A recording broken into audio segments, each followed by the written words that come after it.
حدیث تاسو مخې ته ویلی دی وایي چې کله انسان مړ شي انقطع عمله الا من ثلاث، عملونه یې کټ شي یو څو پاتې. اوس دلته هغه بحث کوي چې کله انسان مړ شو دته بیا څه پیدا میلاویږي د چا نه که نه میلاویږي، نو ایصال ثواب شته که نشته، ایصال ثواب کېږي دته که نه کېږي، د ده مرتبې او درجات بلندېږي که نه بلندېږي، ده پسې ثواب رسېږي که نه رسېږي، دا حدیث دې باره کې دی. نو نبی علیه السلام فرمایي چې کله انسان مړ شو نو د ده نور اعمال خو کټ شو، خو لیکن یو څو عملونه داسې دي او نیکۍ داسې چې دا اوس هم د سره ملحق کېږي او ده پسې رسي. نو هغې کې اوس خبره کوي. ګوره اول نمبر علما علمه ونشره، علم چې په خپله باندې علم زده کړی دا علم بیا خلکو ته وایي، حدیث وایي خلکو ته، قرآن وایي خلکو ته، مسائل وایي د فقه خلکو ته، یا د هغې مبادیات او دا کم موقوفونه لري چې دي نحو صرف وغیره دا خلکو ته وایي. دا نه علم یو قسم دی. نو چې دا زده کړي او دا خلکو ته وایي نو د ده چې دا څومره شاګرداني او دی بیا مړ شوی دقه علم چې ده کوم خور کړی د دې ثوابونه ورته رسي، مزې دې کوي. دویم او ولدن صالحا ترکه، نیک اولاد یې پرېښودی، هغه نیک اولاد ورته دعاګانې کوي، هغه ورته د لپاره مغفرت غواړي، ده پسې خیراتونه کوي، نوافل پسې کوي، مزې دې کوي. دی په قبر کې دا ثوابونه ورپسې روان یي هلته، او هلته به اچانک بل حدیث کې راځي وایي کله کله اچانک د یو په دې قبر کې د دې مړي درجه پورته شي.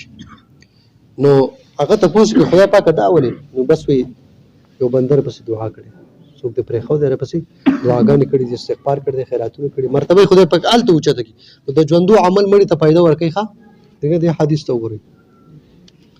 او ورپسې دا امام بیهقي په شعب الایمان کې هم ذکر کړی دی، ابن ماجه کې هم ذکر کړی دی، دلته خو مشکات کې 236 نمبر حدیث. او مصحفا ورثو، دریم نمبر کتابونه چې اغستی، مصحف یې اغستی، قرآن یې اغستی، طالب له کتابونه اغستی، حدیثو، قرآن، تفسیر وغیره. دا او دا انسان بیا مړي دغه تفسیر خلک رالی، دغه کتابونه خلک رالی او په دې کې سبقونه وایي، دا ثوابات ورسي.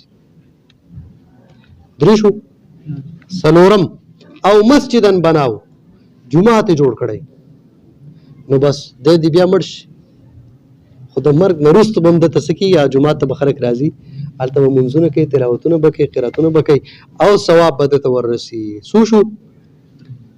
څلور شو که نه؟ پنځم نمبر او بیتا لابن السبیل بناه، او یا د مسافرو دپاره مهمانخانه جوړه کړي.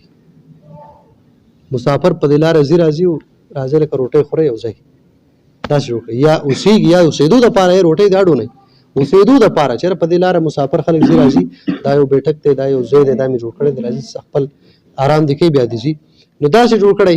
نو په دې کې هم ولدي لپاره. او یا ابن سبیل نن سبا مسافر نن سبا د طالبانو دا ټول پکې راغلي، ټول د علم دپاره چا سفر کړی جو هغه مسافر مخکې کتاب العلم کې دام کتاب العلم خو مخکې مکمل بحث وشو که نه، طلب د علم دپاره چې چا لاره اختیار کړو سفر یې پسې وکړو.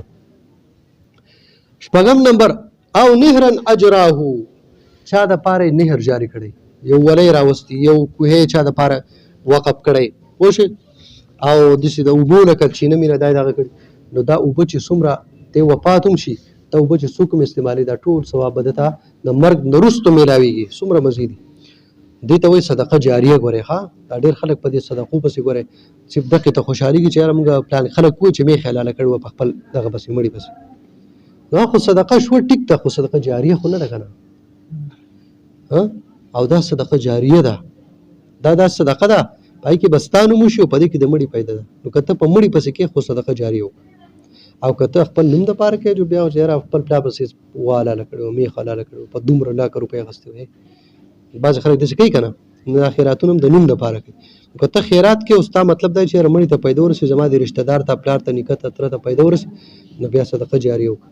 نو دا اتنا شو. ګوره بل او صدقه اخرجها من مالی فی صحتی و حیاتی، په خپل ژوند کې په خپله باندې پیسې راغستي او هغې صدقه کړي. وایي تاسو په خپل ژوند کې د ځان دپاره مخې ته څه ولېږئ، خپل ژوند کې د ځان دپاره.